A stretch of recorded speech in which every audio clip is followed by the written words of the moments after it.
Imagine this: the most formidable military order of medieval Europe, richer than many kings, with ledgers that moved silver like rivers and keys to fortresses across a continent, was broken not by a siege, but by a morning of paperwork. One dawn, arrests. By dusk, seals on doors. And soon after, the white cloaks with red crosses were ash drifting from public fires. In a single sweep, hundreds of strongholds, thousands of sworn brothers, coffers heavy with coin. And then, almost nothing. A silence where an empire of faith and steel had stood. Maybe you've driven through France or Spain and pulled off the road to stretch your legs, passing a low stone wall or a chapel ruin whose window frames the sky. You glanced, snapped a photo, and kept going, never guessing that beneath those worn thresholds once walked men who guarded the pilgrim roads, financed kings, and hid messages in the folds of their vows. Perhaps the name of a town on a sign, Templiers, Temple, Tomar, brushed your day without settling. A faint echo from an age you thought you'd never truly feel. Tonight, you will. You'll hear how a handful of poor knights in Jerusalem became keepers of Europe's money and its most dangerous secrets. How their discipline built networks from ports and farms to high towers and candlelit treasuries. How power made them indispensable and then unforgivable. You'll learn why envy sharpened into accusation, why oaths became chains, and why greatness can fold in on itself like a banner after battle, slowly, quietly, almost gracefully. Close your eyes. Let the present soften at the edges. The room grows gentle and still. The clock settles its tiny heart. We will drift back to the age of ringing bells and sand-bright roads, to the first cold of dawn on armor, to the murmured prayers before a door opens. Breathe in, calm and easy, and step with me into the corridor where torches lower their flames, and the night before the beginning waits, patient and warm. You are not falling asleep in your modern room tonight. You settle slowly onto a straw-stuffed pallet in a Templar fortress, the scent of sun-dried reeds rising as the straw gives beneath your weight. Listen. On the tower above you, the watch changes hands with a low exchange of words. Leather against leather. A buckle clicked, a cough swallowed into the night. In the courtyard, a log shifts and cracks inside a brazier. A brief lick of flame shows the curve of a white cloak. The stitched red cross darken the glow, then soft shadow again. The Middle Ages draws its cloak around you. Quiet, patient, protective. The world beyond the wall hums in a different key. From the east, faint and far, the bells of Jerusalem tap the rim of night like a glass touched by a careful finger. Each note drifts, thins, and dissolves into the cool air, as if the city itself is breathing. Closer, hooves thud gently on packed earth as a patrol returns. Horsehair shivering, harness rings whispering. There is the hush of wool and linen moving, cloaks swaying, tunics settling, cloth speaking in soft sibilance you don't know you could hear until now. Someone pulls a blanket. Threads rasp. The sound is simple and small, and somehow endless. Smell carries the map of this age. Spice from the markets rides the faint wind. Pepper and cinnamon crusting the lips of jars. Cumin in burlap sacks. Dried lemon peels bright as a memory. Incense hangs like a veil just above the ground. A clean, resinous sweetness from a chapel where lamps have not gone out since dusk. Closer still is bread, warm, mild, and yeasty, drawn from a clay oven by a sleepy baker whose hands remember the shape of hunger better than his mind remembers the time. From the smithy, iron and coal, a scent like a storm turned to metal, where a bar once red now cools to a friendly dusk. All of it blends to a fragrance that is neither strange nor familiar, only steadying. Feel the air. Stone keeps the memory of sunset. Where your hand rests against the wall, the limestone is smooth and cool, its pores drinking the night. Under your shoulder, the straw is uneven, forgiving. It crackles once and then yields, accepting your weight as if you've slept here all your life. Heat flickers from candles along the corridor, tiny suns in little brass cups, painting weightless warmth on your cheek. Nearby, the heavy comfort of a folded cloak tugs at your awareness. Coarse wool, honest and serviceable, a roughness that grounds you the way a small pebble steadies a riverbed. Light behaves differently here. Torches gutter in their brackets, turning the walkway into a rhythm of gold and umber,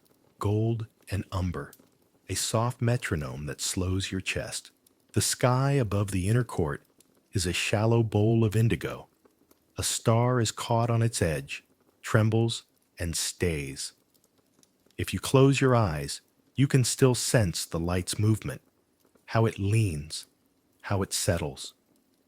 Later, when dawn thinks about arriving, the horizon will thin to the palest bone white over the desert, then bloom into apricot, where sand and sky clasp hands. But for now, the night is gentle and whole. Let the sounds arrange themselves into a lullaby. A page turns, somewhere, parchment rasping under a careful palm. A wooden bucket touches the well's lip. The rope sings a low note. In the stables, a horse breathes out grain-damp air and returns to nibbling. Two brothers murmur a psalm, not to be heard, only to be shared. The syllables are pebbles dropped into a still pool. Every few moments, the wind visits and leaves, visiting and leaving, as if the fortress itself is exhaling. You drift along a narrow corridor and pause at a chapel, where lamps shimmer before an icon. Their light is small, but stubborn. A flock of fireflies refusing to leave. The fragrance of frankincense is soft here, not grand or heavy. It is a thread that ties the present to the last hour, and the last, and the last, all the way back to a morning in a holy city. The flagstones underfoot are worn by devotion, not by haste. When you kneel, the stone shares its calm, a cool that climbs into your bones and settles them. Outside the walls, the road into the hills keeps its own quiet. You can hear it in your mind as if your ear were pressed to the gate. The sand-bright track lifting toward olive groves, wheels creaking on axles, pilgrims speaking in many tongues, but all at the same human volume. Gentle, tired, hopeful. Cloaks with red crosses slide past like small sails, their hems brushing dust, and that soft rustle is the signature sound of service. Farther out, the desert accepts moonlight and returns it without hurry.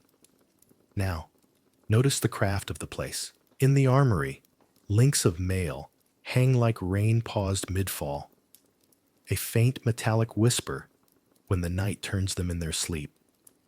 A gauntlet rests open-palmed on a bench, as if offering a blessing. The kitchen's banked fire keeps a low orange heart, steady as a heartbeat, ready to wake bread again. A ledger lies beside an inkhorn. The ink's surface is a calm, dark eye reflecting a single flame. All things are in their place, and the place is untroubled.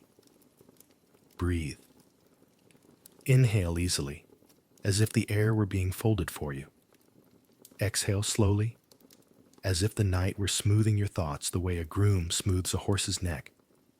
Each breath draws you farther from the noises you know.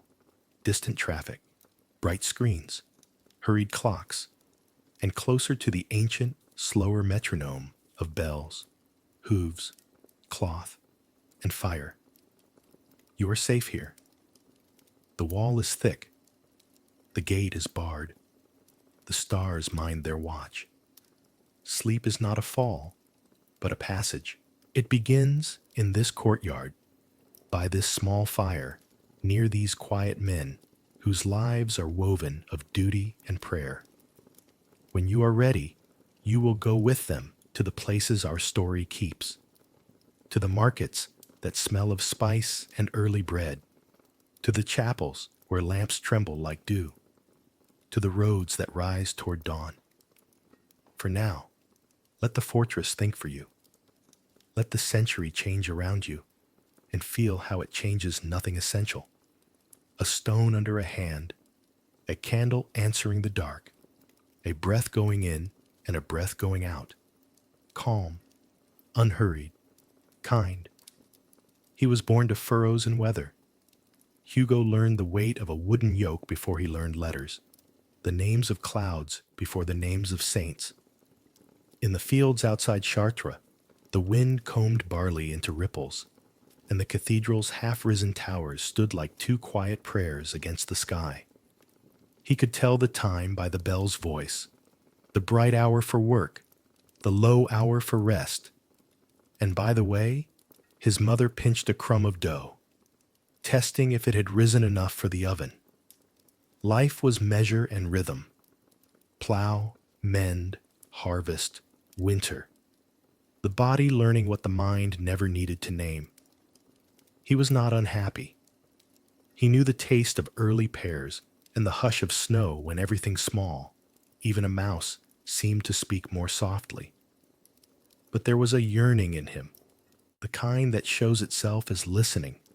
How he fell still when travelers at the village well spoke of seas and cities, of streets where spices walked on the air like music. At dusk, he stood on a fence rail to watch the road darken, as if a path could be a promise. His father called this restlessness the colt's legs, with a half smile and a shake of the head.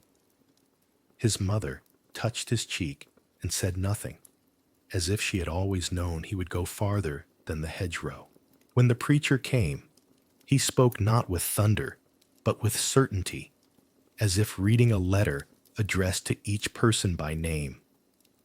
He told of a city where the stones remembered footsteps older than memory, where lamps burned beside a tomb, where pilgrims walked without fear if brave men kept the roads. He did not paint the East as glory, but as duty. Even so, Hugo saw a shape behind the words, a door opening to a room he had been standing outside all his life. He was not yet 20. He took the wooden cross the preacher held out, and it was light in his hand, lighter than he had expected, lighter than the thought of refusing. The parting was simple, a loaf wrapped in cloth, a wool cloak, a leather belt with a small knife, a kiss on his hair, his father's hand gripping his shoulder, a heartbeat longer than usual, as if he might anchor the boy by holding the man he nearly was. The road accepted Hugo as it accepts all feet without question. He fell in with others. A mason who had left a wall half built. A widow whose son walked with her, eyes wide at everything. Two brothers who traded salt and stories. The first night under the open sky, Hugo learned the kind of silence that is not empty but complete. The kind that waits, like a field holds itself for rain. At the port, ships crouched with ropes for ribs, their masts listing against the weather.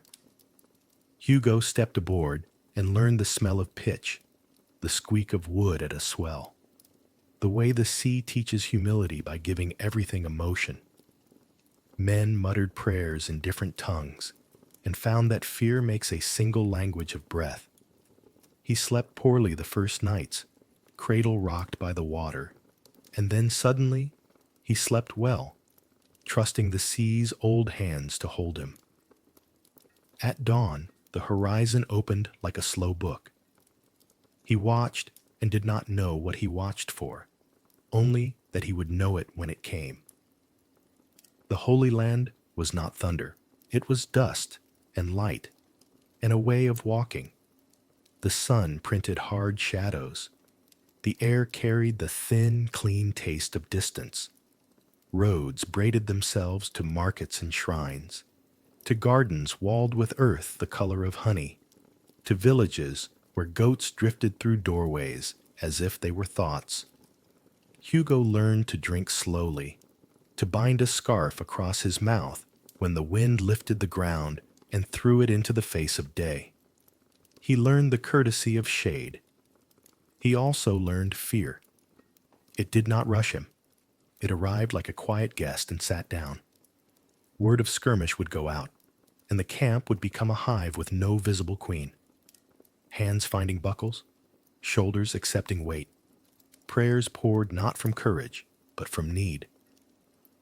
On one such morning, the air still sweet with last night's mint tea, Hugo saw them for the first time. Men in white mantles with crosses the color of a wound stitched neat and trusting. They moved like a thought made flesh, neither fast nor slow, simply certain. One of them paused at the edge of the camp. His face was unremarkable, except for the way it did not announce itself. He looked at Hugo, really looked.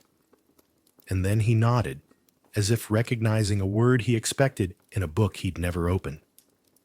Before dust rose, before men's throats turned to salt, Hugo knelt by a barrel and washed his hands. He had seen his father do this before the table, his mother before the dough. He said no long prayer. "Let me not forget," he whispered. Forget what? He wasn't sure. Perhaps the fence rail, the cathedral bells, the taste of pears. Perhaps the feel of a human hand in his, heavier by need than by flesh. He stood and adjusted the strap of his shield, and the strap creaked the way leather does when it is honest with you. The day did not break him. It did not need to. It was enough that he saw how easily a man could be folded into the ground, like a letter into a pocket. He carried water to someone older. He tore a strip from his own tunic to bind a cut. He heard the sound a person makes when deciding to live, and answered it with his own breath, slow and steady, as if he could lend it. When evening came, he sat with his back to a wagon and felt hollow and whole at once, like a bell. The Templar he had noticed earlier passed, paused, and placed a hand, gloved, firm, on Hugo's shoulder. "Rest," the man said, and walked on. The word tilted the earth. It made sense of gravity. Knights became a school. Along the caravan road, under a quilt of stars that looked stitched by a patient hand, Hugo listened. Merchants spoke of weights and fairness, of roots and storms. Pilgrims spoke of blisters and grace. A healer spoke in the language of herbs and wounds.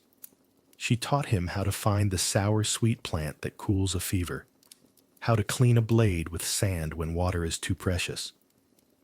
Once, a Templar brother, maybe the same, maybe not, took the second watch beside him. "Why did you come?" the man asked without turning. "Because the road was there," Hugo said, and felt foolish. The man's chuckle was a small river over stones. Most roads are there, few are kept. "What keeps a road?" Hugo asked. "Promise," the man said simply, "and men who will be remainder when the sum is done." They sat a long time. The brother said little. Hugo learned from the silence. He learned how a vow is a shape the mouth makes so the hands will know what to do. The city unveiled itself, not with gates, but with layers of sound. Bells that seemed to ring the bones. Markets that spoke in handfuls of coin. Songs pulled like thread through a needle's eye of doorways. Hugo stood where saints had been stories and felt the story lean close. He put his fingers to old stones and found not holiness but age, which was its own kind of mercy. He watched a line of white mantles enter a chapel, and each man bow his head as if lowering a lantern into a well. He understood that dignity is quiet. When it was time to choose, he did not know it was time. He only knew his restlessness had changed from colt's legs into a horse's patience, into a desire to stand where standing mattered. He went to the house where the order received men and found a table, a brother with a ledger, and a question that was several questions. "Do you seek to join?" Hugo swallowed. "I seek to be useful," he said. The brother looked into him the way deep water looks up at sky and sees what clouds are made of. "Then we will see," the man said. The days that followed were filled with small obediences. Rise, wash, pray, drill, serve, carry bread, carry water, carry words between those who could not meet. Hugo learned that humility was not thinking little of oneself, but thinking true. I am one of many, and that is my strength. He learned to care for the horse before himself, to check the girth twice, to loosen the bit, to brush the flank where a fly had worried the skin raw. He learned to sleep when sleep was given, and to surrender it without complaint when a knock at the door asked for it back. On the night before his vows, Hugo found himself alone near ruins older than any story he had been told as a child.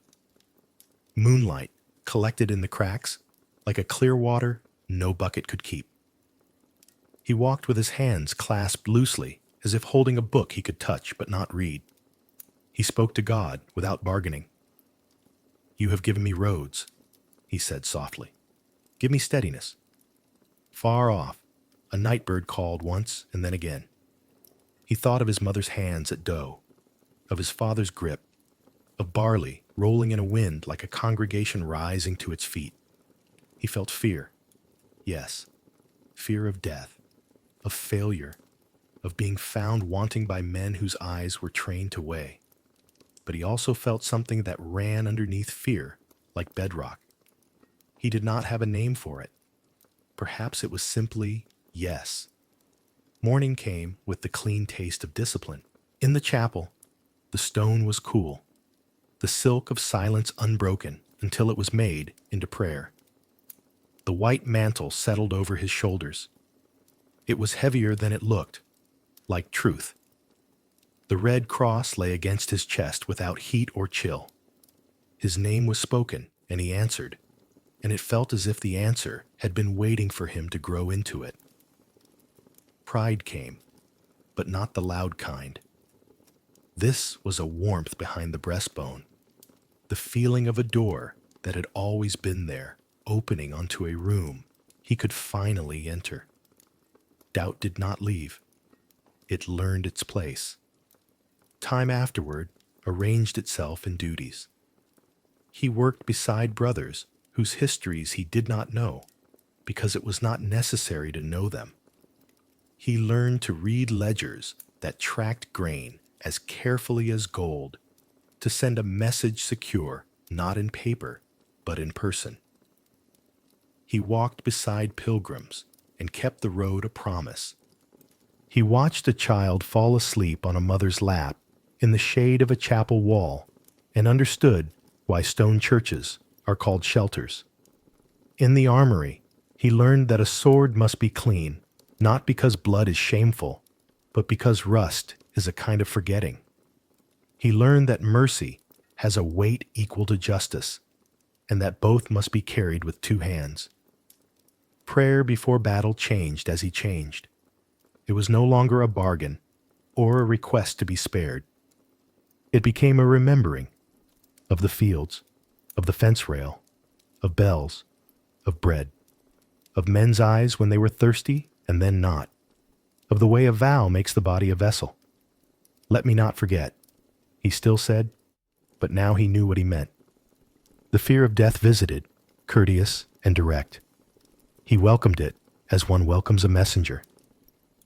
"I have heard you," he would think, and the messenger would bow and wait aside while Hugo did his work.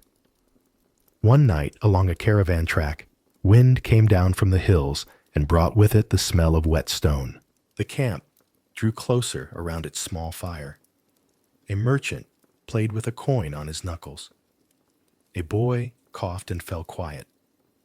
Hugo adjusted his cloak to cover a pilgrim's sleeping feet. Across the flames, an elder brother met his eyes. There was no speech, only the ease of two men who understood that watching is a kind of prayer. The camels, haughty and patient, chewed time into gentler pieces.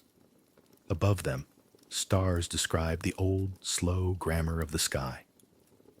Another evening found Hugo near the shattered arch of an ancient wall. He sat with his back to the stone and let his thoughts walk where his feet could not.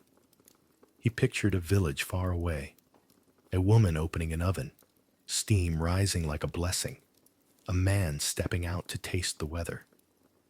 He let the memory of his own small life fold around the larger one he had chosen until they were not enemies, but threads. He did not try to hold them still. He let them move as breath moves, in and out, admitting and letting go. On a narrow morning, the kind that begins with a question mark of light at the horizon, word came to saddle. A skirmish, nothing grand, the sort of necessity that proves promises are not words. Hugo checked his horse's cinch, drew the strap snug with a tug that felt like the final chord in a familiar hymn. Before he placed the helm, he paused. He let the air touch his face. He let fear visit and leave.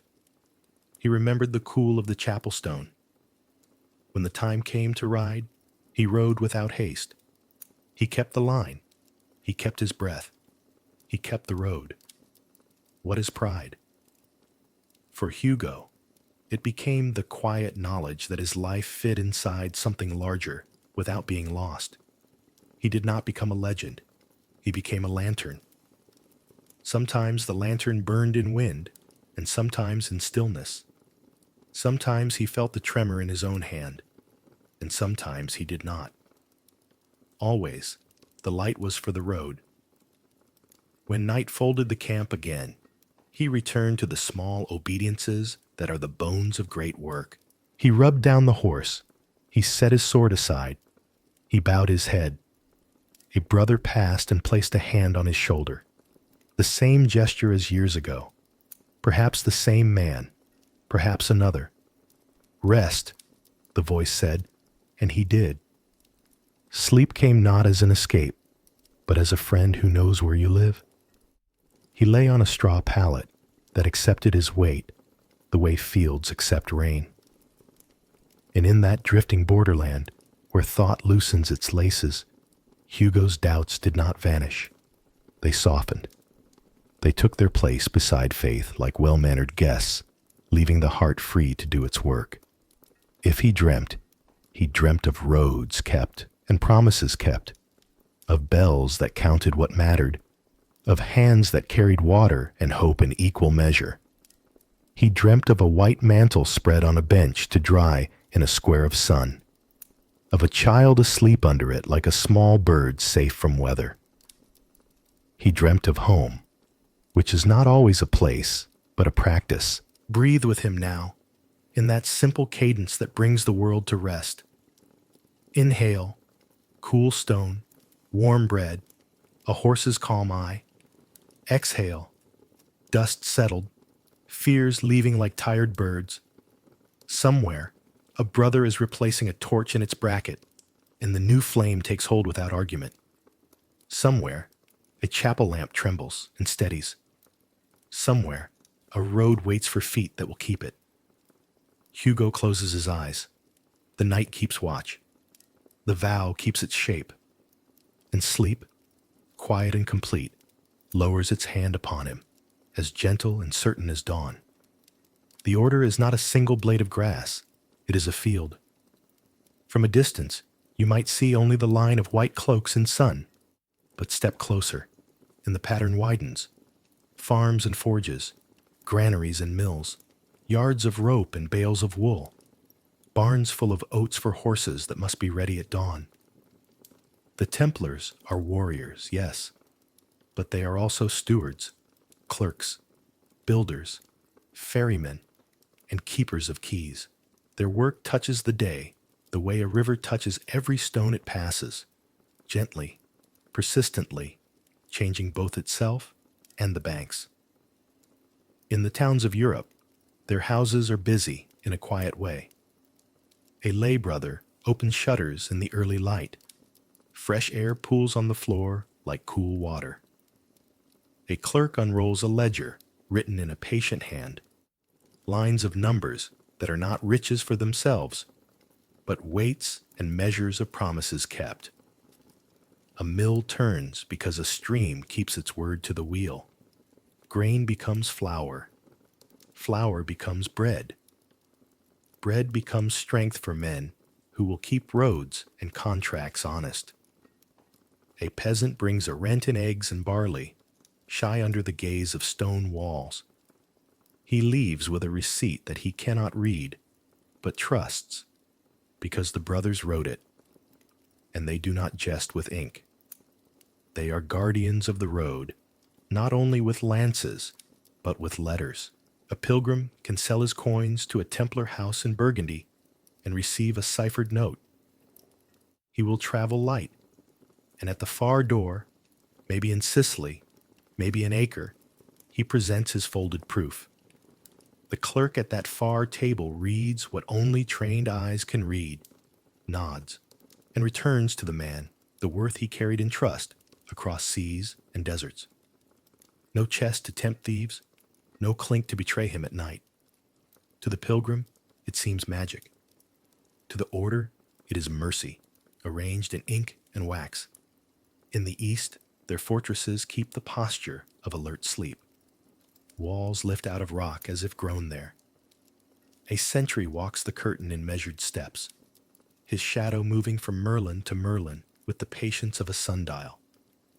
Within, stables breathe, kitchens send up their mild warmth. A cistern keeps the cool memory of winter.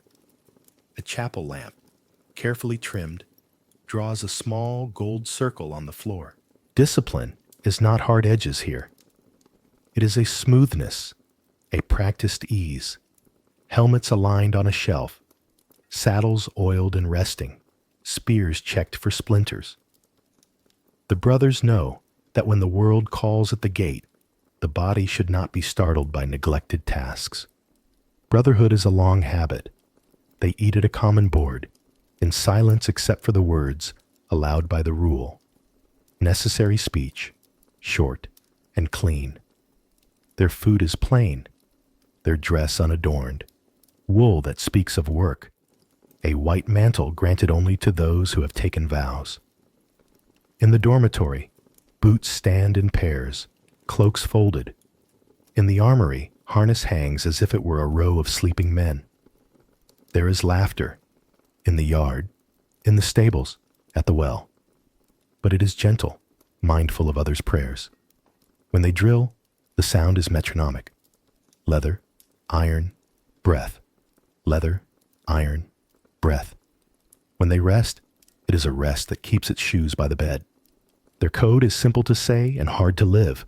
Poverty, chastity, obedience. Poverty means the man is small, but the house is strong. A brother owns nothing personal, yet the order owns farms, mills, warehouses, ships. Chastity means the heart learns to be kind without the claim of touch. Obedience means a vow that makes a backbone out of words. I will, I shall, I am bound. They are not monks in the cloister sense, and not knights in the courtly sense.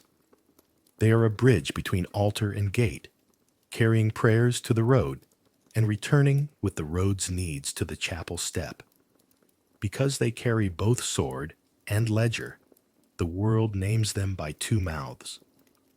One calls them holy, protectors of the weak, shepherds of pilgrims, men whose prayers are short because work awaits, whose horses are fed, before their own plates are filled. The other mouth calls them hard, men who charge fees where gifts were once imagined, who count the bushels that pass their barns and reckon the interest others will not name. In markets, stories go from hand to hand faster than coin. A king who borrowed and paid late, a manor saved from famine by a Templar granary, a widow whose field was measured kindly, a merchant who found the brothers exact in the tally, and exact again when it was time to forgive a portion. Truth walks slower than rumor, but it walks. Think of a poor crusader arriving in a coastal city, a patched surcoat, a kitchen knife for all tasks, a purse with coins that feel heavy not from wealth, but from fear of losing them. He sleeps on stone and wakes with grit on his tongue. He faces the same sun as a Templar brother, whose house keeps a shaded yard and a well of clear water. The contrast is sharp. The order's barns are full when his is empty, yet the brother, whose cloak is white, owns none of it. He wears a mantle that is everyone's and no one's. He will leave this world with the same pockets he came with. The poor crusader envies the house's strength and sometimes resents it. Then he drinks the house's water, and the resentment dissolves like a pinch of salt in a pail. In Europe, their commanderies look less like fortresses and more like the nerves of a body. A grange that feeds a town in winter. A bridge maintained over a river that would otherwise turn trade into risk. A ferry whose schedule is as steady as prayer. A farmer who brings grain sees not warriors, but men with clean hands and clear accounts. A city council comes to borrow for a new wall and leaves with terms that will not break them, though they will bite. A noble bequeaths a parcel of forest, believing the brothers will keep it honest and unpoached. A mason is paid fairly and on time. A child kneels in a chapel where light lifts colored glass onto the floor like petals. The order's wealth moves. It is not hoarded like dragon gold. It is deployed, counted, recalled, sent out again, always in service of something that must last longer than a single summer. And yet, wealth has a sound, and people hear it even when it is wrapped in vows. Hooves in good condition, chains that do not rust, ships that put to sea on schedule, barrels that arrive sealed. These speak success. Success draws eyes. Eyes bring suspicion. In taverns, soft voices lean close. Do they obey Rome or their own masters? What do they do at night in their closed chapels? Why do their ledgers never show hunger? A rumor is a kind of weather. It bends trees and unsettles animals. The brothers do not answer rumors. They tighten belts, check locks, open gates in the morning, close them at night, and let their days be their defense. But whispers accumulate like dust, and dust can make men cough. Between Europe and the East, the order stretches like a road made of houses. In a rainy French autumn, wagons roll into a Templar yard rattling with iron hoops. In Levantine summer, dates dry on mats, and the wells are visited at dawn. In Iberia, where frontier lines blur and redraw, their castles stand on hills with long vision. The brothers there know the names of winds and the tricks of mending mortar in heat. In England's wet, their sheep graze. In Italy's ports, their factors read tides the way other men read faces. A letter from the master in the East can be in Paris before the moon has waxed and waned twice, carried relay style by men who sleep by day and ride by night, exchanging passwords at doors whose hinges do not squeal. With women and with layfolk, the order lives at a boundary that must be carefully kept. The rule bars women from their houses. The vow bars the heart from certain paths. Yet the world cannot be served by men who pretend half of it is not there. At the edge of a commandery yard, a noblewoman dismounts to sign a gift of pasture, the ink briefly shining before it dries. She speaks to the preceptor about a school for the village children, and he listens with the attention he gives ledgers and horses. A widow comes to settle a dispute over a boundary stone.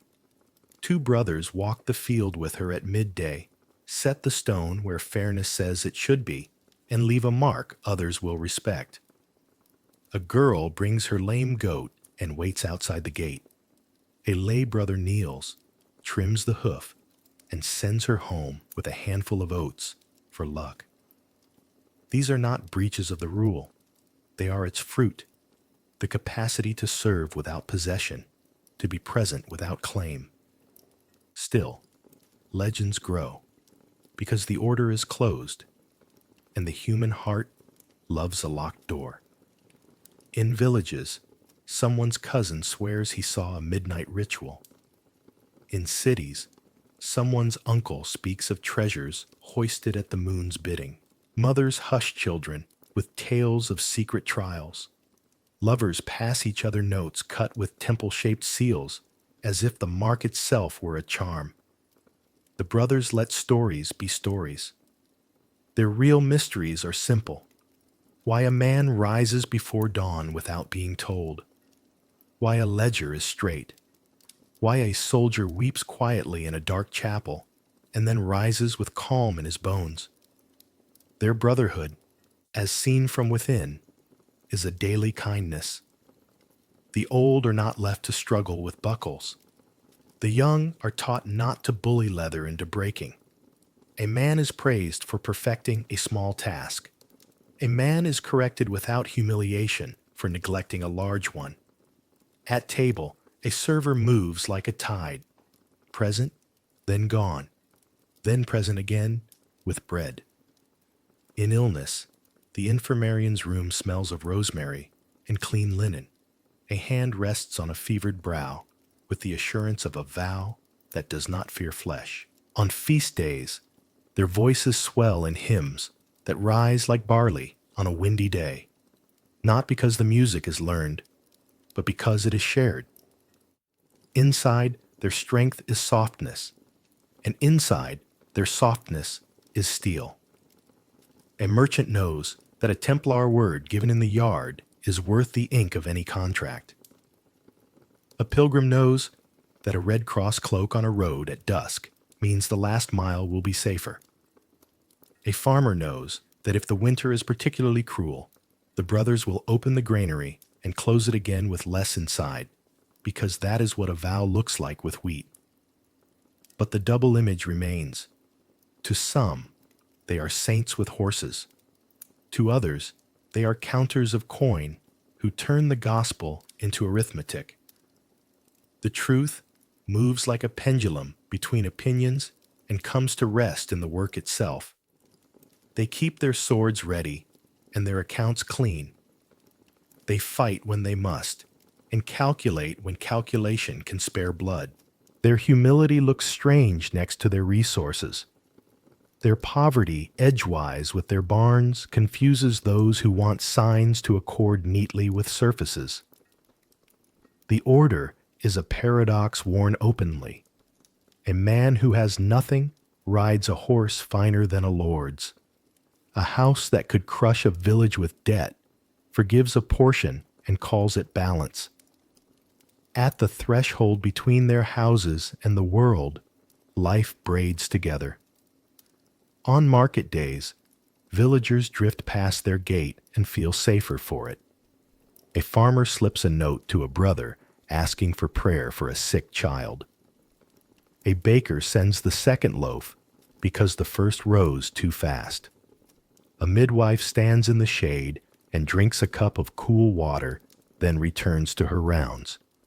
The brothers belong to God and to one another, but in a quiet way, they also belong to the road and the well and the town that listens for their bell.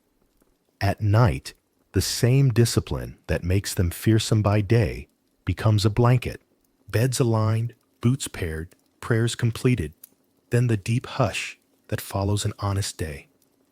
In the East, a fortress sleeps with one eye open. In Europe, a commandery rests under soft rain. In both places, the rule holds like a beam under a roof. Beyond the walls, legends ripple outward. Inside, the measurable world of tasks and care grows slowly like a tree. Rings added in silence, strength laid by the patient hands of men who will never own what they preserve. In the morning, nothing grand announces itself. A bell, a gate, a pail, a horse. A clerk's quill breathes across a page. A smith judges heat by color, the way a healer judges fever by touch. A brother mounts when called and dismounts when told. The social fabric in which they are thread holds fast because the thread does not ask to be seen, only to be strong. And if, in a tavern, someone leans in to repeat a tale about secret rites or buried gold, somewhere else, a road is patrolled, a ledger balanced, a granary open, and the story that matters continues, humble and enormous, like bread. So the order stands in the life of the age, a steady contradiction, a shelter and a question. To the poor crusader, they are the difference between thirst and water. To the anxious merchant, they are the difference between hazard and contract. To a widow at a boundary stone, they are simply two patient men with time to listen. To a child asleep under a white cloak laid over him by a laughing lay brother, they are warmth in winter. To the world that watches with admiration and suspicion, they are a mirror in which envy and gratitude both find their faces. And under it all, the brothers walk their days the way they ride their horses, seat deep, hands quiet, eyes forward. The code they keep is not meant to impress. It is meant to hold. It holds gates against danger and opens doors to those in need. It holds numbers to fairness and steel to purpose. It holds men together who might otherwise have been scattered by the winds of ambition and fear. This is their social place, the narrow but necessary space between chaos and order, superstition and service, rumor and reality. It is not heroic in the way stories prefer, but it is the sort of heroism that builds bridges and keeps them from falling, that turns strangers into neighbors, that watches the horizon and says, softly but with authority, "We are here." History, when you listen to it at night, does not speak in shouts. It moves like tide along the pilings, washing the posts that hold up kings and popes alike.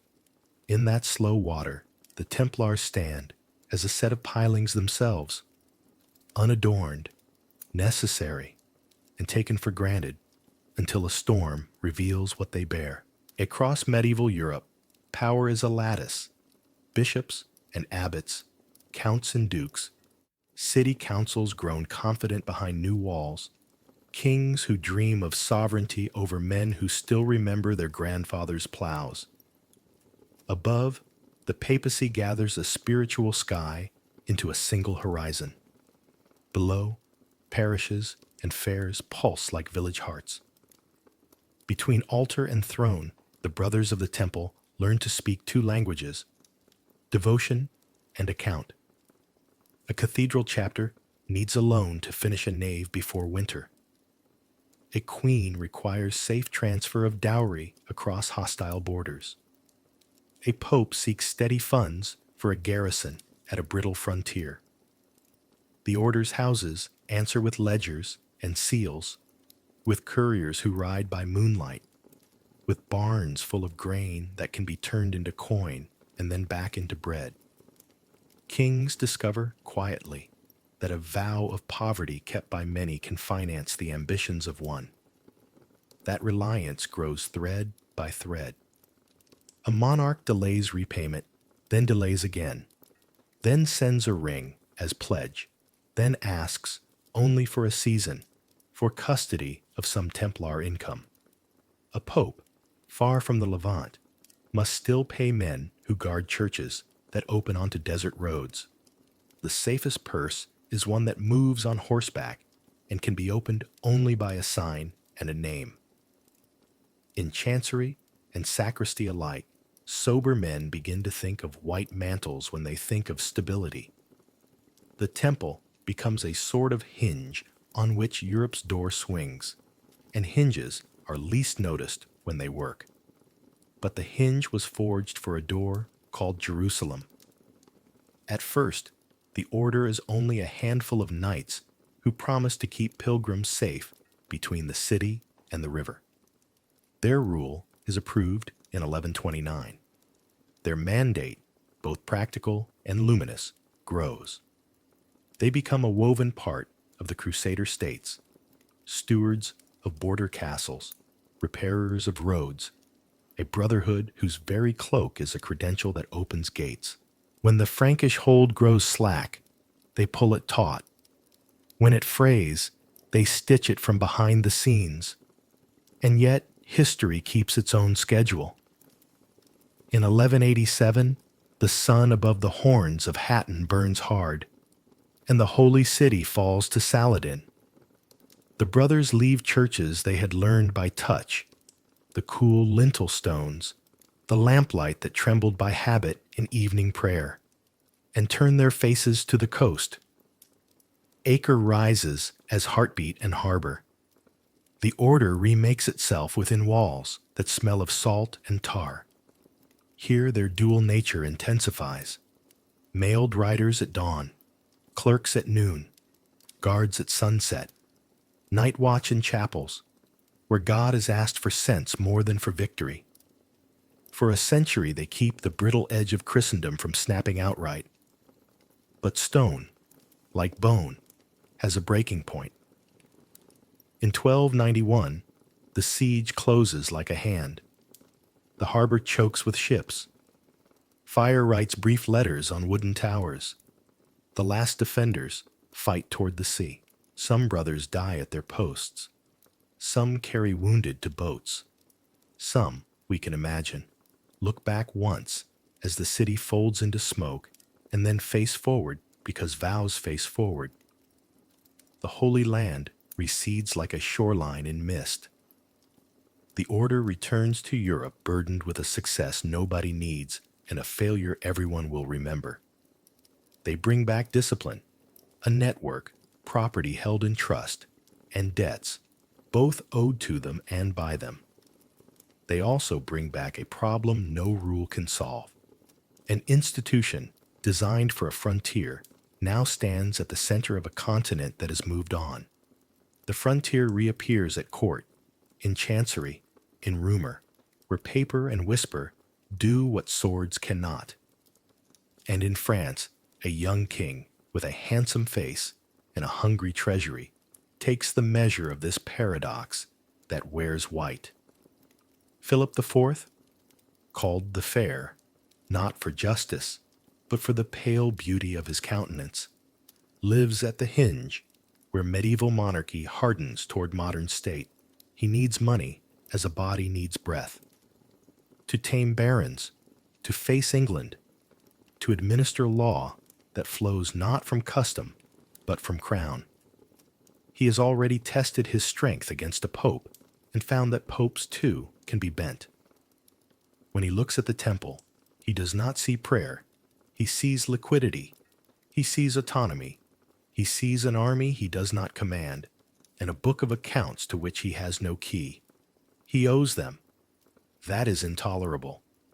His counselors, cool men who trust parchment over parable, shape a plan that is half audacity, half patience. If you cannot seize what is owed, seize the creditor. If you cannot govern a house by charter, destroy it by charge. Whisper becomes strategy. The order's closed chapels, their midnight offices, their rule that keeps women from their houses and laymen from their secrets, all this can be turned by a clever hand to ink that reads heresy, blasphemy, obscenity. The human mind when it cannot see, supplies monsters. Philip invites it to do so. The trap is built like a clock. Letters are drafted and sealed, distributed to royal officers throughout the realm, with instructions not to open until a chosen dawn. The chosen dawn arrives. Friday, October 13th, 1307. The same hour tolls in Paris and in provincial towns. Wax is broken. Orders are read. Doors are forced. The brothers wake to hands on shoulders, to pikes at bedsides, to inventories interrupted. Some are bewildered, some indignant, some very calm. The calm of men who have rehearsed for battle and not for accusation. Chains and silence follow. In cellars and towers, the interrogations begin. We need not visit those rooms. It is enough to know that pain, applied systematically, can make even honest mouths say crooked things. Confessions bloom where survival insists they must. A few men, old, stubborn, or simply finished with fear, refuse to repeat what they did not do. Most speak the words required and hope to amend them later when cooler heads prevail. But cooler heads are rare when kings have set the weather. Publics who once saw in the brothers white a promise now see in it a screen. Priests preach caution, poets smirk, enemies, long patient, find their chance to nod and say, I always suspected. The papacy wavers. Clement V, a French pope installed in a new era of papal vulnerability, hears from Philip's envoys with one ear and from the church's law with the other. He calls for inquiries beyond France. Some provinces find little to nothing. Others find what pressure rewards. A council meets, the Council of Vienne, in 1311 to 1312, and after long motions and counter-motions, the order is suppressed, not by a judgment of guilt, but by a pastoral act. For the sake of scandal, avoided, for the sake of peace. The brothers are dispersed, property reassigned, a great rope unbraided into shorter lengths that will never again bear the same weight. In Portugal, the thread is retied under a new name, the Order of Christ, because a kingdom on a frontier understands that function survives label. Elsewhere, the thread is simply cut. And what of the man at the top of the rope? Jacques de Molay, the last master, passes several years in confinement while the currents run. He has confessed under pressure. He has retracted. He has learned that truth is not only what a man says, but when and to whom. On a March evening in 1314, brought to hear his sentence beside the Seine, he steps instead into legend. He declares his innocence openly, denies the crimes publicly, and is condemned for it to the fire that waits on an island just downriver, the Ile de la Cité, where Paris keeps its serious business. Witnesses will remember him praying, will remember the steadiness of a man who has nothing left to bargain with. Some will swear he called king and pope to God's judgment within a year. What is certain is simpler and sadder. A quiet silhouette against the city's dusk, an old vow held to the end. When the flames fall to coal and the crowd thins, the practical world carries on. Inventories drawn, farms reassigned, ships repainted, a banking web torn but not erased. Yet symbols are stubborn. You cannot disperse a story by edict. The very charges that blackened the brothers now burnish their legend. If they were accused of secret rites, then surely they guarded a secret worth the risk. If treasure could not be found, then surely it was hidden on some moonless night in a cart rumbling out of a back gate. If ships lay at La Rochelle when the net was cast, then surely a midnight tide carried them and their cargo into a fog that does not lift. Suppression, meant to make the temple disappear into bureaucracy, instead makes it reappear in myth. The myths take familiar shapes. because they answer familiar longings. The Grail, cup, stone, bloodline, take your pick, needs guardians who are both holy and worldly, both disciplined and daring. Who better than men who could ride a day and balance a book at night? The treasure, gold, documents, relics, needs a vault. People prefer a moving vault, a caravan under stars, a fleet winged with canvas. The secret knowledge, how to turn faith into geometry, how to make cathedrals rise like prayers caught in stone, how to sail beyond maps, needs a college. People prefer a silent one, a school whose tuition is courage. In time, the Red Cross drifts onto sails of discovery. In Portugal, the Order of Christ's emblem becomes the badge on caravels, and Prince Henry gathers pilots beneath it. The echo is genuine there, a real continuity of endowments and purpose. Elsewhere, the echo is romantic, yet romance has its own kind of truth. It reveals what a culture wishes had happened because it tells us what it misses. What remains when we sift legend from ledger? A few durable answers. First, that medieval Europe learned to trust ideas that move better than coin. Abstraction, credit, the promise written and honored across distance. The Templars did not invent all this, but they made it visible and dependable in a way that merchants and monarchs could use. Second, that institutions built for one frontier may struggle when the front shifts. The order, born to keep roads to shrines, found itself an inland power, and inland powers live or die by politics. Third, that envy and debt are flint and steel. A king's resentment, struck against a creditor's independence, throws sparks that can become policy, then pyre. And there is a gentler remainder. The image of a white cloak crossing a dark road at dusk persists because it is a consoling image. It suggests that strength can be quiet and that service can be organized without becoming vain. In villages where a granary once opened earlier than spring, an old story is told with a small smile. In cities where a house of the temple became a hospital or a school, the walls still keep cool, and students or patients feel better for reasons they do not name. In prayer books, a marginal cross pate marks a psalm. In folk memory, Friday the 13th tastes faintly of iron and smoke. If you listen in certain chapels at the edge of day, you can almost hear a ritual that is only obedience. Boots placed side by side, a horse rubbed down before bread, a ledger closed with care. Breathe with this understanding. The politics of kings and popes were weather. They passed and returned. They brightened and broke.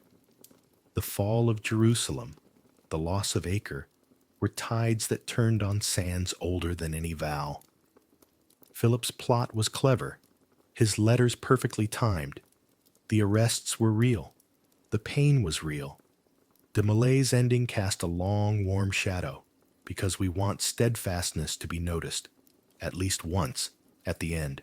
The symbolic legacy, grails, gold, hidden maps, is less about what was hidden than about what was hoped for. That somewhere there is a treasury of courage and steadiness, a blueprint for honor, a bank of light that we can draw on when the road is dangerous. If there is such a treasury, it is not locked under a ruined keep or buried beneath a Parisian quay. It is in habits. Keep the promise you made when nobody was looking. Tend the horse before yourself. Open the granary when winter bites. Count fairly and forgive where you can. Be ready at dawn without being summoned. That is the knowledge the order kept, and it is not secret. It sleeps in every institution that serves more than it spends, in every quiet person who stands a post with patience. Let the centuries settle now. The bells that called for money and men grow soft in the distance. The river that carried the master's last light moves on, with everyone's reflections folded into it.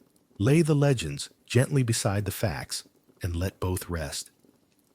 You know enough for tonight.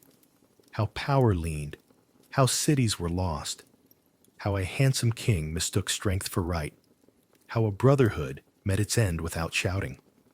The rest will keep until morning. Close the book. The hinge holds. The door of the past swings quietly back into place. And in that quiet, the white mantle is not an accusation and not a miracle. It is only a blanket someone long ago left on a bench in a square of sun. Useful, clean, meant for warmth. It begins as weather does, a pressure change more felt than seen. In Europe, the air around the temple houses grows thin with listening. Market talk sharpens, tavern talk lowers. A rumor is passed as carefully as a coin. People repeat the same three notes: wealth, secrecy, power, and soon the melody seems inevitable. In some places, a brother notices that passers-by no longer nod first. In others, a city official's visit lasts a little longer than courtesy requires. Doors are not yet barred, but they begin to close earlier. Inside the houses, discipline continues its soft work. Boots still stand in pairs. Ledgers open where they always have, pages smelling faintly of ink and soap.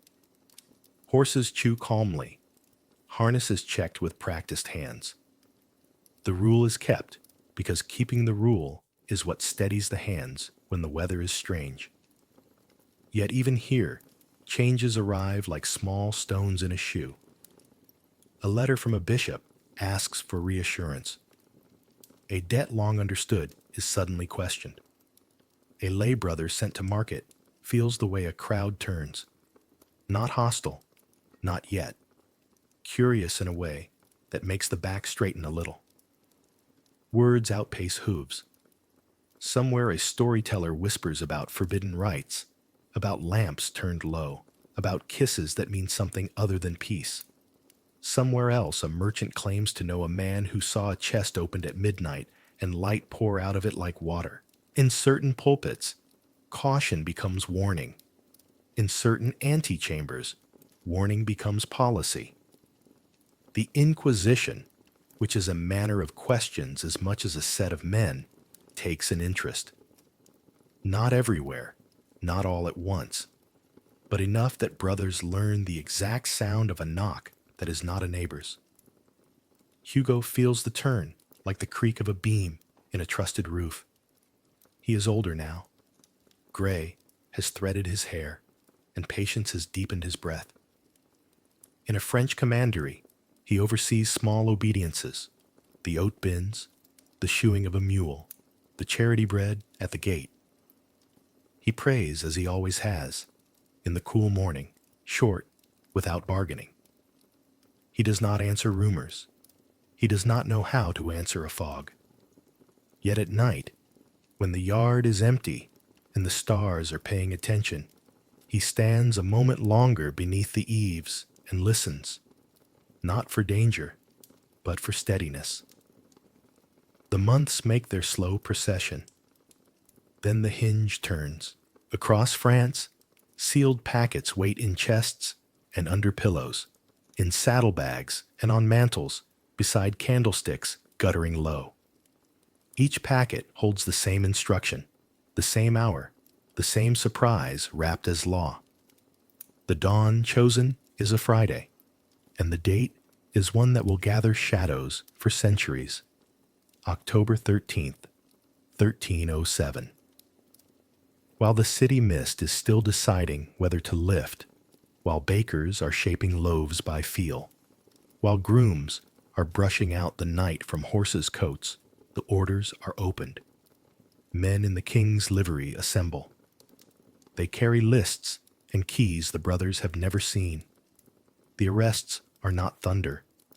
They are a choreography of iron and paper. Boots in a corridor, the hush of pikes held vertical, the respectful clearing of a throat. Open in the king's name. And then the sound of a bar drawn, a latch lifted, the first surprise in the eyes of men accustomed to giving help, not receiving orders. Some houses resist, more from confusion than strategy. Most stand aside because to push back would be to tear the cloth they had sworn to mend. Hugo wakes to a hand on his shoulder. He thinks it is a brother on early watch until he sees the sleeve, the badge, the list. He nods. He folds his cloak and sets it on the foot of his bed. An old habit. He will not need it where he is going, but habits are for moments like this. Questions follow. Rooms that smell of wax and damp. Tables with quills. Men whose eyes are tired. The accusations are thick. Heresy, indecency, renouncing what should be adored, adoring what should be despised. They sound like the reverse of a creed. Some brothers are indignant and then silent. Some are afraid and then compliant. Pain is used, the kind that makes a body choose between breath and truth. Pain is a poor listener and a worse scribe. Confessions are gathered as winter kindling is gathered, without much concern for which branch grew where. Outside the rooms of inquiry, life continues with the stubbornness of wheat. Wheat will rise if it can. Inside, a narrative is pressed into shape. Time expands and contracts. Weeks are long in cellars and short in chancelleries. The Pope asks and hesitates. The king decides and insists. The brothers wait. Some fall ill. Some are moved, from tower to tower, from province to province, as if the state itself is unsure where to put them.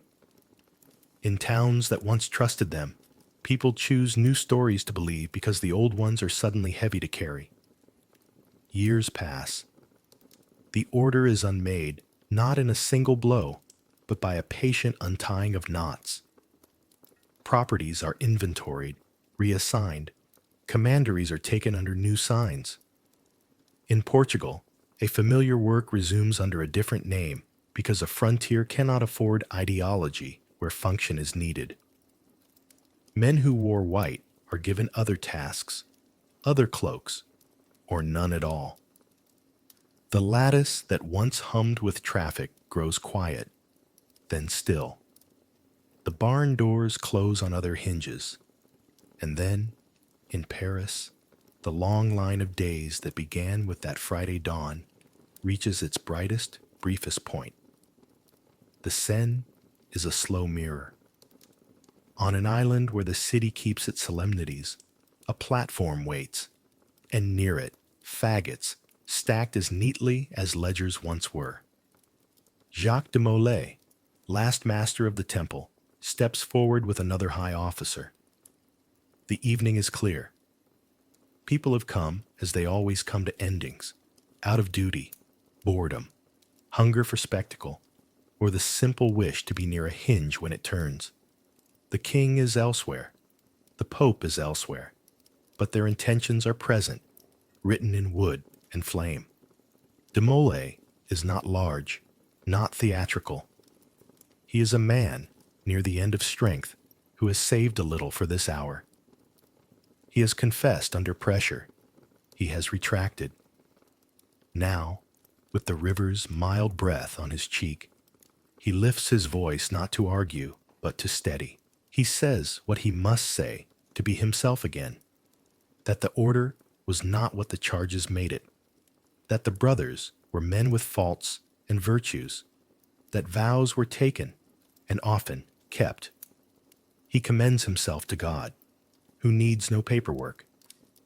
When the fire is kindled, he looks into it the way a sailor looks into weather, accepting what cannot be bargained with. The flames do their old work. Sparks leave the wood and become brief stars. Ash lifts and drifts toward roofs and water.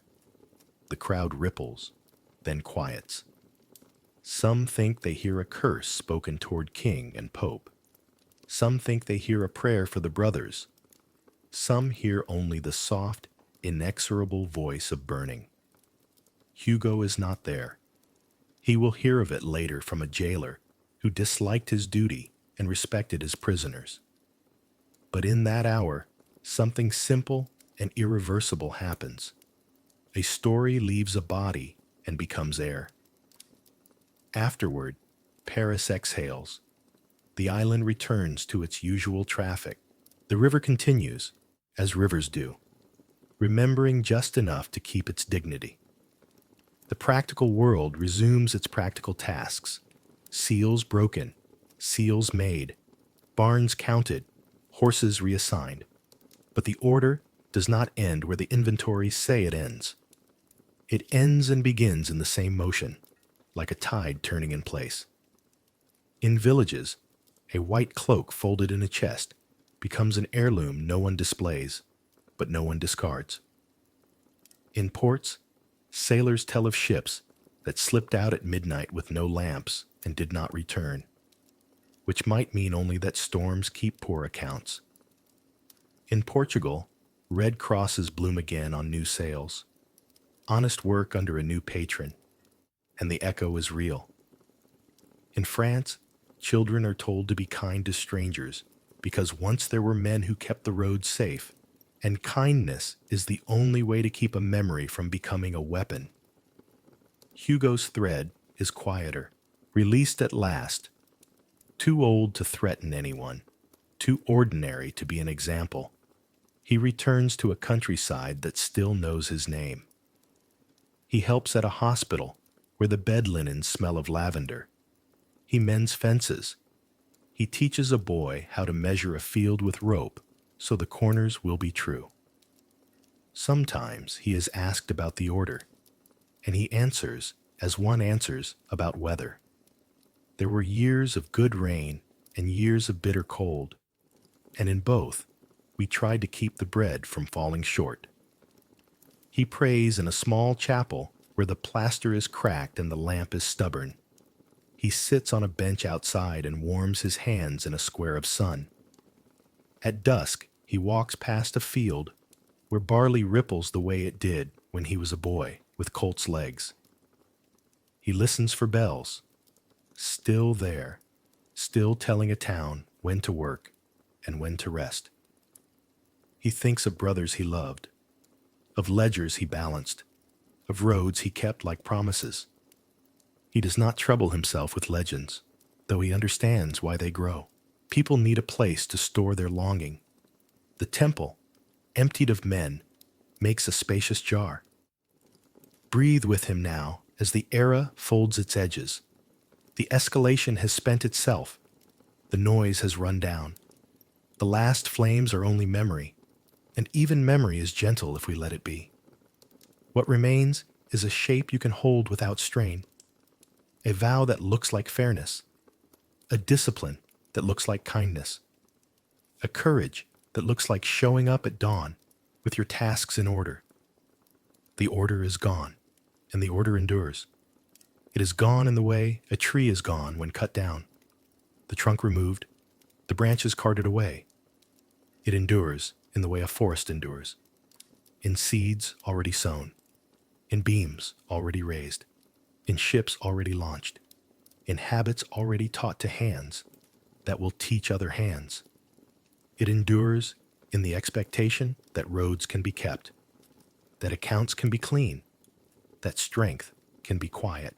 It endures in stories told softly at night, that once there were men who wore white and guarded the dangerous miles so that ordinary people could arrive where they were going. Let that be enough. The tension that rose has ebbed. The turning point has passed us and grown small on the river. The climax has cooled to ash and drifted into soil where barley will someday take root. And the resolution, the true one, rests in your breathing. In and out, a vow kept with yourself to let the heart loosen, to let the mind set down what it cannot change. The white mantle is now only a blanket across the knees of memory. The road is safe tonight. Close the gate gently. Bank the fire. Listen. The city, the fields, the river, they all agree. The story will keep until morning. Sleep, faith, honor, power.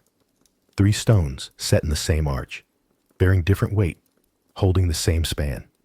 Faith is the inward motion, a quiet assent that the world has meaning, even when it refuses to explain itself.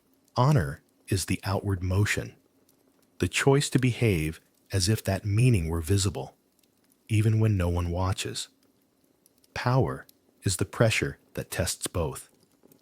Sometimes a friend that lets good work travel farther. Sometimes a river that tries to change the shape of its banks. The Templars stood where these forces met. They were men with prayers on their lips, ledgers under their hands, and reins in their fists. They kept a vow to God and a schedule for horses. When the world squeezed, what held or broke in them is what holds or breaks in all of us. The meeting place between what we believe, how we act, and what the age demands. Secrets live at that crossing. A secret is not always a darkness. Sometimes it is a shelter. A hidden door protects bread in winter. A sealed letter protects a widow's claim. A quiet ritual protects a scattered brotherhood from dissolving into mere errands. But secrecy can also cast long shadows where fear prowls. People peer into shade and make shapes. They imagine chalices, maps, bloodlines. They imagine plots that match their worries and treasures that match their hunger. Perhaps what we chase in every legend is not a cup or a cache, but the simple assurance that there is a place where meaning has been stored intact, untouched by weather, safe from kings. Breathe in. Let the chest rise as if you are lifting a small, important box. Breathe out. Place it down carefully. Honor, when practiced long enough, becomes rhythm. It sounds like the regular clink of a bit, the turning of a mill, the closing of a ledger with no lines smudged. It softens the sharpness of power, like leather softens the pressure of a saddle on a horse's back. It gives faith a body, hands to lift, feet to walk, a back to bear. In the story you have heard, honor did not save the order from the age's weather, but it let many men go to the end with a calm that outlives accusations. That calm is not noise or smoke. It is the stillness left in a room when the door closes gently behind someone who has done what he could. Power, too, is not only a crown and a banner. It is 1,000 small permissions and arrangements. Who holds the keys? Who writes the receipts? Who controls the hinge? In one century, power needs swords at borders. In the next, it needs ink in chancelleries. The Templars learned both, and then learned how swiftly a skill can be recast as a threat. This is not just their lesson. It is ours. The tools that help us build can frighten those who do not hold them, and fear can reach for names. Heresy, treason, corruption, like a hand reaching for a familiar blade. Breathe in, soft and slow. Breathe out, as if you are smoothing a wrinkle from linen. And yet, the enduring part is simpler than all this. What lasts is not the argument, it is the habit. A promise kept, a road maintained, a cup of water offered before one is asked. Legends swell and thin with fashion, but habits move through centuries the way underground rivers feed quiet springs. The white mantle is gone, the practice remains, wherever a person shows up at dawn to do necessary work with a gentle face. Now, in our century of glass and wire, we still look for the lamp behind the door. We decorate our coffee mugs with symbols, crosses, knots, compasses, roses. We read thrillers about hidden vaults and old conspiracies, because some part of us longs to believe there is a clean line threaded through chaos, a cord we can hold if our footing slips. We wear small charms, or keep a folded paper in a wallet, not because we think the object has power, but because we want our days to face toward meaning. The appetite for mystery is a kind of homesickness, for reverence, for slowness, for rooms where words are weighed before they are spoken. Look around you. Even now, offices hum like scriptoria. Our ledgers live in servers instead of cupboards, but they still measure trust. Our roads are patrolled by people with quiet courage and tired eyes who keep strangers safe through the ordinary hours. In hospitals, hands lift and settle blankets with the same tender precision learned in infirmaries long ago. In kitchens and classrooms and clinics, there are modern vows kept without ceremony.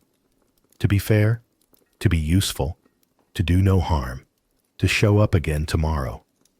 A red cross might be a logo on a truck now, instead of embroidery on a mantle, but the motion is the same, toward the place where need is.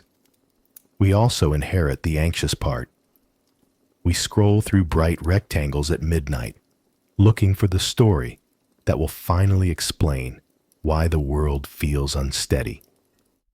We suspect that somewhere, behind a corporate door or a government cipher, the real decisions are made. We imagine secret meetings, coded handshakes. Perhaps this is not mere paranoia. Perhaps it is the mind's way of insisting that meaning must exist somewhere, even if not in the open. But the older, truer secret is close at hand. Meaning happens where you keep your word in small things, where you are gentle to the person who cannot repay you, where you make a bridge of your day so someone else can cross. Breathe in. Feel the coolness at the tip of the nose. Breathe out. Feel the warmth leave, soft as a candle sigh. When you think of the order now, let the noise of accusation drain away and leave the simple shapes. A room with boots in pairs. A courtyard where a horse lowers its head into a familiar hand. A chapel where a lamp is trimmed before dawn. A man who has learned not to shout at fear, but to nod to it and carry water anyway. These are not medieval oddities. They are human continuities. They are the ways we steady the world. Faith is not fragile if it is truthful about its own size. It is a light for the next step, not a map for the next century. Honor is not rigid if it is rooted in kindness. It can bend without breaking. It can yield its place and still hold its form. Power is not dangerous if it remembers it is a tool and not a right. When these three remember each other, a life feels exact and soft at once, as a well-used cloak feels on the shoulders. Weight without burden. Let us return, slowly, to the night and its gentle geometry. Picture a castle on a low hill. The last light has gone from the arrow slits. The yard is quiet, except for a stable's easy rustle. Mist gathers along the ground and climbs the walls by inches, as if the earth were throwing a blanket across its own knees. The towers soften, edges blurred, until stone seems to breathe. On the highest walkway, a sentry pauses, leans on the merlin, and watches the world turn silver. He is not thinking in grand words. He is counting his breaths and the stars he can name. In the valley, a village clock gives a soft, obliging note. In the city far away, bells change the hour with voices that have learned to be gentle after centuries of practice. Their last vibrations are like small birds settling into leaves. One by one, sounds find their roost. Wheels cease. Doors close. A river tests its banks with the lightest of hands and then rests its palm. The great machine of the age winds down to the same pace as a human chest. And time itself, busy, talkative, full of dates and proclamations, arrives at the gate, takes off its hat, and bows. It steps aside to let sleep pass. This is the oldest courtesy we know. The world admitting that the soul requires a dark, soft field where it can lie down and be watered by quiet. Breathe in. Count to 4, like steps across a courtyard. Hold 1, 2 at the chapel door. Breathe out, slowly, as if you are lowering a torch into its bracket and watching the flame settle to a calm, blue center glow. Again, each breath is a sentry being relieved, a weight set gently on a bench, a page turned and then closed. The castle fades further into the white of the mist until it is no longer a fortress, but a shape the mind keeps for comfort. The bells become memory. The road, once dangerous, then guarded, lies empty under stars that keep their old grammar. Somewhere, a cloak is folded and left on a chair. Somewhere, a ledger is closed with a clean palm. Somewhere, a hand rests for a moment on a horse's warm neck, then withdraws. What remains is simple. The floor beneath you, faithful as stone. The air above you, kind as linen. Your own breath, steady as a vow. Let the story loosen its laces and leave the room. Let the questions about chalices and treasure drift to the edges like fog to hedgerows. You have what you need. The treasury you sought is here. A small, bright steadiness behind the ribs, a gentleness in the wrist, a promise you can keep to yourself. Sleep now and rise kind. The night accepts you without test. The past, having spoken, grows quiet and keeps watch. Even the river of time moves more slowly for a while, as if matching your breath. In and out, in and out. The castle is only a cloud now. The bells are only the soft echo of your pulse in your ear. The mist is only the blanket being drawn higher. Rest then. Honor can wait on the peg. Faith can fold its hands and sit beside you. Power has no business here. Only you, and the gentle, patient darkness, and the road of sleep ahead, kept, as it has always been, by those who love you enough to stand a quiet watch, and by your own steady breathing. Let everything become simple now. Warm candles, soft cloak, quiet steps along the corridor. Again, a little slower. Warm candles, steady, golden, patient. A soft cloak, laid across your shoulders, weight without burden. Quiet steps, unhurried footfalls on stone, carrying you nowhere you need to rush. Breathe with the room. Inhale. Feel the coolness of the stone, clean and grounding. Exhale. Let only calm remain. Warm candles, soft cloak, quiet steps. The castle's night is kind. Torches lower their flames as if bowing. The walls keep your secrets the way limestone keeps the days cool. Far above, a sentry changes the watch. His footsteps recede like a tide. Here, everything approves of rest. Inhale. Cool stone enters like clarity. Exhale. Peace widens as a ripple becomes a lake. Warm candles. Soft cloak. Quiet steps. Your breath is the bell that tells the hour. Slow, even, reassuring. With every gentle rise and fall, the cloak settles more closely, a hush of wool against your chest. The corridor carries you the way a river carries a leaf, effortless, precise, tenderly aligned with the current of sleep. Inhale, count 4 heartbeats, light as sand through fingers. Hold, 2 heartbeats, safe at the chapel door. Exhale, long and smooth as you lower a torch into its bracket, and the flame grows calm. Warm candles, soft cloak, quiet steps.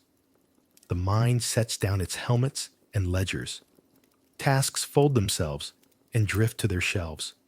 Even questions loosen their knots and become quiet loops of string. What remains is steady.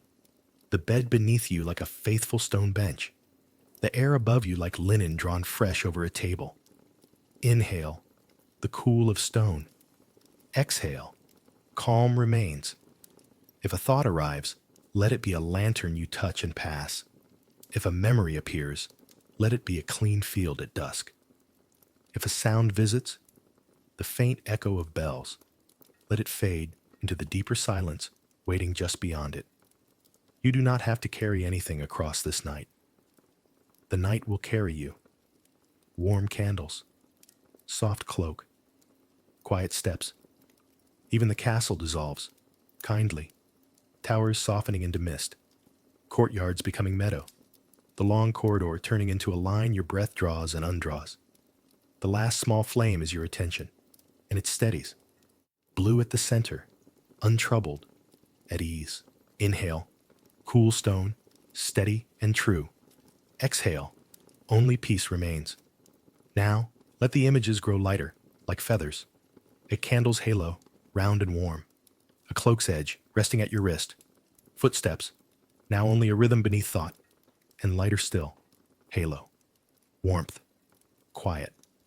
Inhale, coolness touches the tip of the nose. Exhale, softness blooms across the chest and shoulders. There is nothing left to do. The watch is kept for you. The road is guarded. The door is closed with care. The story has folded its pages. The lamp in the chapel keeps a small, faithful star, and your breathing keeps time with it perfectly. Warm candles, soft cloak, quiet steps. May sleep wrap you as gently as night wrapped the ancient castles. May your thoughts settle like dust in a quiet library. May your heart be light as a folded letter laid safe beneath a hand. Rest peacefully, as those rest who long ago went into the hush of history. Rest and be kept. Rest